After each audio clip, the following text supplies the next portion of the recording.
We're off to an early start kasi we need to deliver the materials sa Guimaras.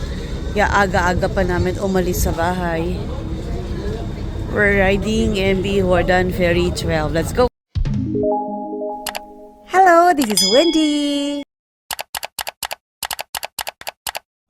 2 levels na siya nasa lakyan. I wish makasakay ko sa babaw. Let's go. Up on the 2nd floor.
Palomar Pest Control Services, the #1 pest control company. 2nd District Representative, Congress.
We're too early kaya hindi kami nakapag-breakfast sa bahay.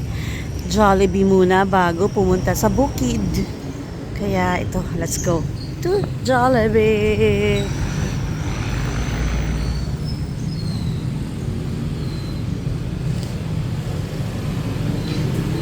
Thank you. Yikes. Nalimutan ko na mag-video. I'm done with my pancake. I only had pancake and coffee. And my dad.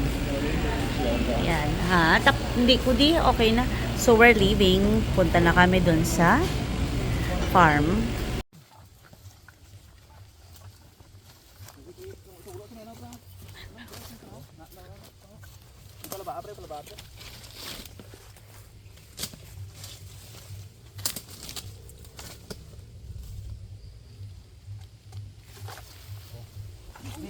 Bilhin mo pre, bilhin na.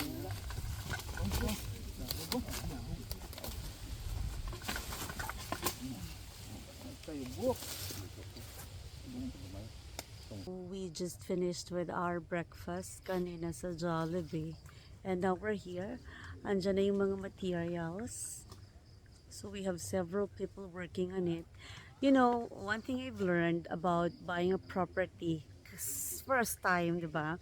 And yung ano pala, yung mga electric companies, they only do, this may sound stupid to some, but this is the first time I've learned about this one. So, for those who, like me, did not know anything about it, ang mga electric companies, they only have mga poste sa mga national roads or barangay roads, but yung mga loob-looban na si owner na ang in charge ng poste mo and ng mga cables mo. In my case kasi, it's malayo sa poste ng Gimelco.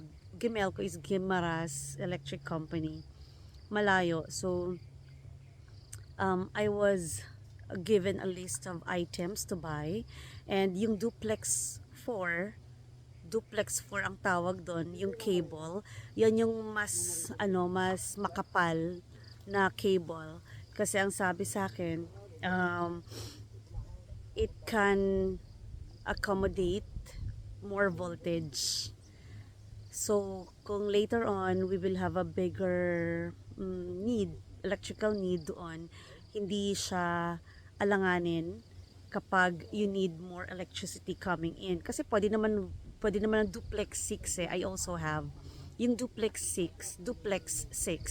Kapag, yung mga houses, ganyan, okay na yon. But this one, masyadong malayo. So, okay na rin. I followed it. Duplex 4 ang pinabili. And 420 meters. That's what made it so expensive.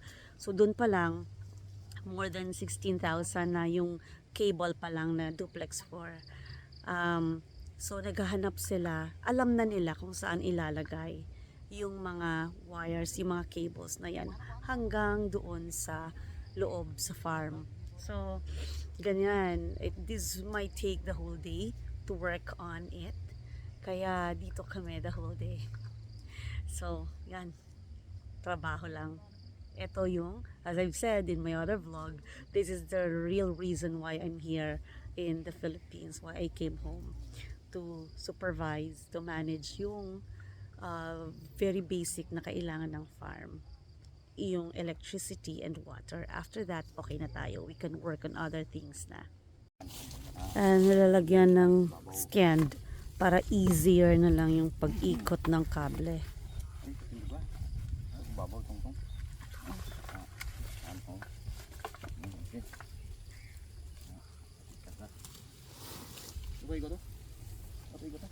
Mama, Ano na? may mo na lang kita isang kon. Nag-prostate lang, no? Hindi na kung anong Mangkotonta si Sir, si Giovanni, kung ano na, kay hambalya kinanglan, temporary lang anay nang. Di ba ni naman na kon may balo?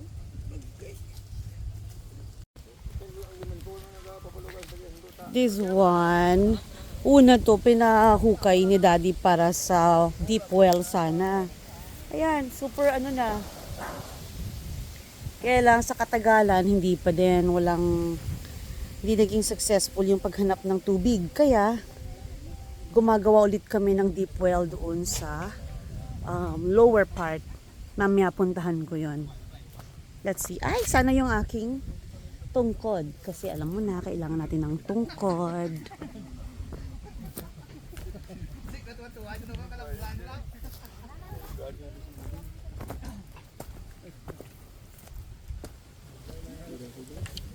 Let's go.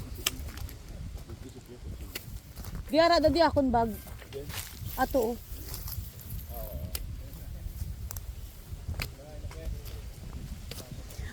Alam nyo kasi, kapag nagpakuryente ka, kailangan may kubo ka. Yan lang yung pinagawang kubo, as in super basic. Talagang may masubmit lang kami na photo na may kubo na nakalagay dyan. So, yan.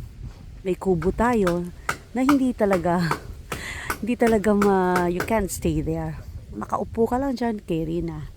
Anyway, let's go. Let's check it out.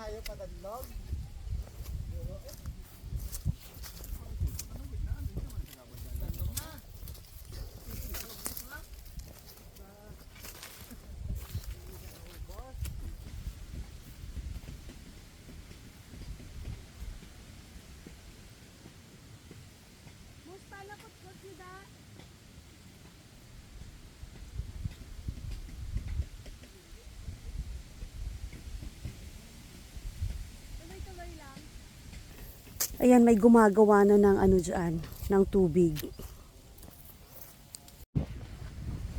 layer man mo dalam mo. Mahumok na sa dalom.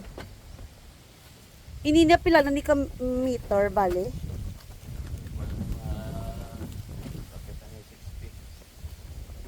Ay, oo. Ano ang target na diri siya? Nga pamatsagan mo, makaano na ta, tubig?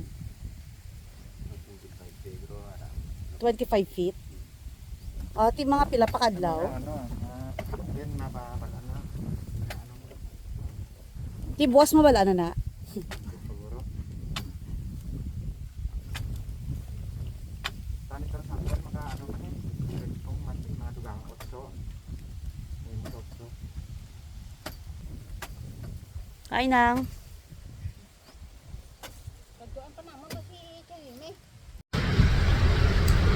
Back here in Iloilo na natapos na kami doon sa Guimaras.